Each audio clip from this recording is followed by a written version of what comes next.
En este tanque de pensamiento México-Estados Unidos, la voz de Enrique Perret hoy resuena mucho, muy importante, porque pues hay un plan, el plan de recuperación Biden, que de salida anuncia 1.9 trillones, o sea, 1.900.000 millones de dólares para tratar de enfocar a los Estados Unidos en la salida de esta pandemia, ¿no? Así de entrada, y en un apoyo específico para sectores que han sido de los más desfavorecidos durante todo este proceso.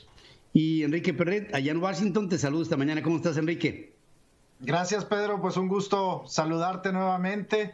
Y sí, Pedro, tú lo dices muy bien. Mira, el jueves pasado el equipo de Biden anuncia este paquete. Evidentemente tendrá que pasar por el Senado, Pedro, pero como ya todos sabemos, pues el Senado quedó 50-50 y el voto de la vicepresidenta Kamala Harris será decisivo en toda materia. Entonces, muy probablemente este paquete pasará. Ahora, Pedro, ¿cómo está dividido este paquete? Porque 1.9 trillones de dólares, pues vaya, es un mundo de dinero. Y hay que recordar que esto se suma a los 4 trillones de dólares que se aprobaron durante todo el año pasado, durante la pandemia, por una administración Trump. Los últimos 900 billones, Pedro, recordarás que se aprobaron en noviembre, ya pasada la elección, y que bueno, hoy se están implementando, por ejemplo, con un cheque de $600 para los hogares en Estados Unidos. Paquete o cheque que Biden piensa ampliar de $600 hasta $2,000, Pedro, para las familias en Norteamérica. Pero bueno, si lo desglosáramos, Pedro, ¿qué contienen estos 1.9 trillones? Bueno, pues básicamente 3 pilares. 400 billones de dólares van a ir a vacunas, a testing de coronavirus y a las escuelas, Pedro. Joe Biden ha dicho que tiene el firme compromiso de que las escuelas en Estados Unidos reabran en un lapso o en un plazo de no más de 100 días. Lo mismo ha dicho, se pondrán 100 millones de vacunas en esos 100 días. Entonces, bueno, Pedro, para ese primer pilar, 400 billones de dólares.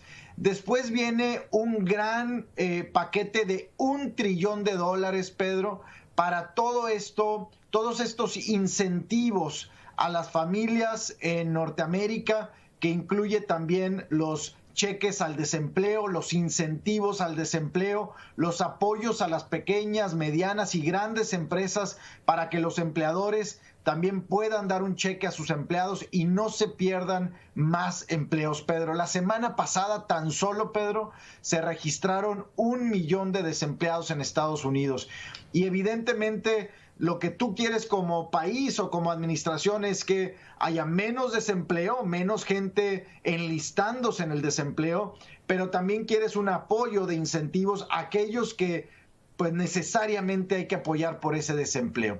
Luego viene, Pedro, el tercer pilar, pues un paquete de estímulos a las pequeñas y medianas empresas a través de los estados, de los municipios y bueno, de estos gobiernos semi-independientes de tribus, ¿no? En los Estados Unidos, que hay pues muchísimas regiones o territorios de tribus, administrados por tribus en los Estados Unidos. Ahí son casi otros 500 billones de dólares para completar los 1.9 trillones de dólares. Me parece, Pedro, una estrategia bien pensada en todos los aspectos.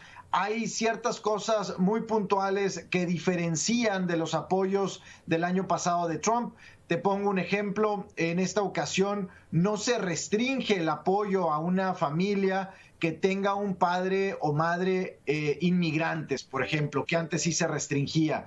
Tampoco restringe el apoyo a adultos dependientes de otros familiares, por ejemplo, que son casi 15 millones de norteamericanos que están enlistados como dependientes para temas impositivos, pero que pues requieren también de un apoyo directo, un cheque directo por el gobierno.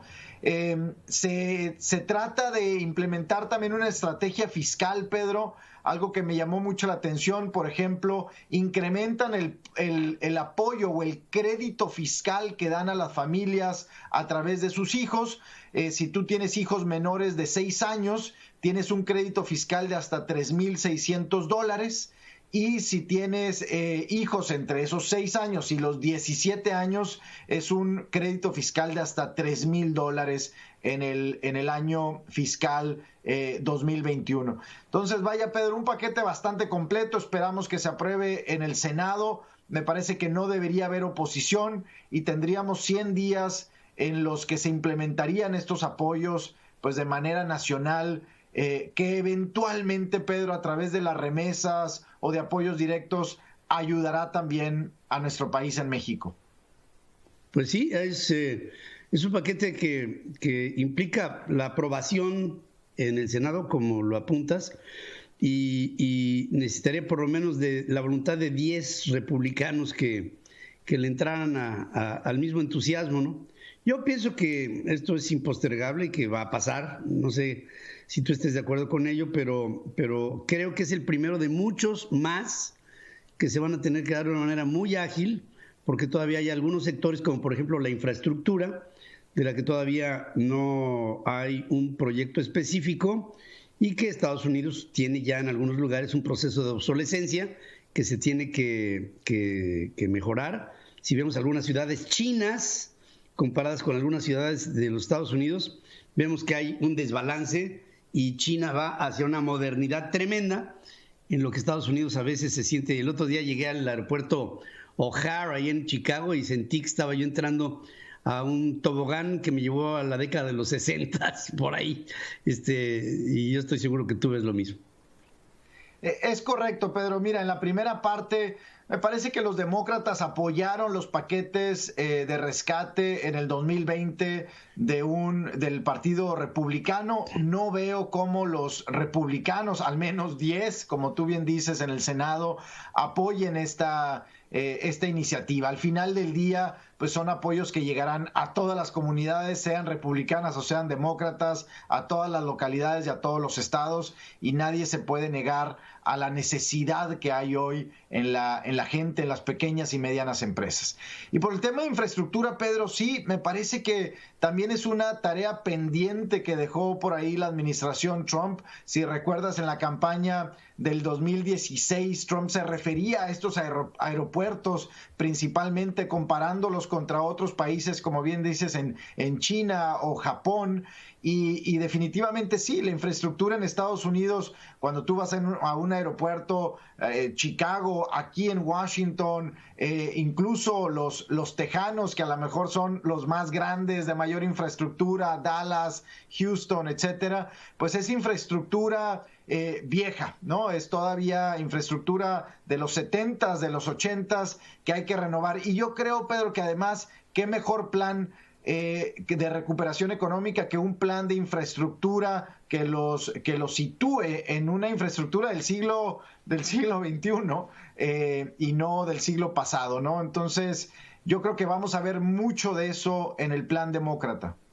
Sí, yo también estoy seguro que por ahí irá, y habrá que ver en esta expectativa si el presidente Biden, para hacerse de esos recursos, no echa a andar, que estoy seguro que lo hará, una política para aumentar los impuestos, sobre todo entre las clases más pudientes de la economía norteamericana, que fue cuando redujo los impuestos el presidente Trump, una de sus principales cartas de manejo, que le dieron una enorme popularidad y le dieron también, hay que decirlo, una bonanza a la economía hasta que llegó la pandemia. Definitivamente, Pedro, todos estos apoyos, tanto los del año pasado como este nuevo paquete, pues no es de gratis, Pedro. Definitivamente ese dinero tiene que salir de algún lado, y evidentemente hay un plan en la administración demócrata que podría incluir más impuestos a la clase más rica en los Estados Unidos, a las empresas, etcétera. Eso, pues evidentemente es lo que conlleva, es ese balance, Pedro, entre el apoyo que se requiere hoy para para sobrevivir una pandemia, para salir adelante de una crisis económica como la que hoy se vive.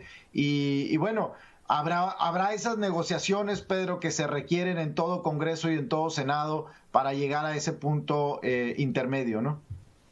Así será y bueno, estamos ante una gran expectativa de ver qué es lo que se empieza a proponer con un presidente Biden que a partir del día de mañana, as we speak, ya está haciendo sentir que va con un plan muy específico para echar a andar a su gobierno a tambor batiente, como se dice en las batallas.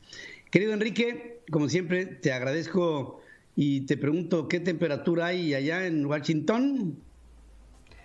El temperatura, el ambiente, el clima, -1 grados, Pedro, pero la temperatura allá afuera en la capital... Como de 40. Por la inauguración de mañana, más calientita. Ya lo creo que sí. Enrique, estaremos platicando de esto y gracias como siempre por estar aquí. Gracias, Pedro, un fuerte abrazo.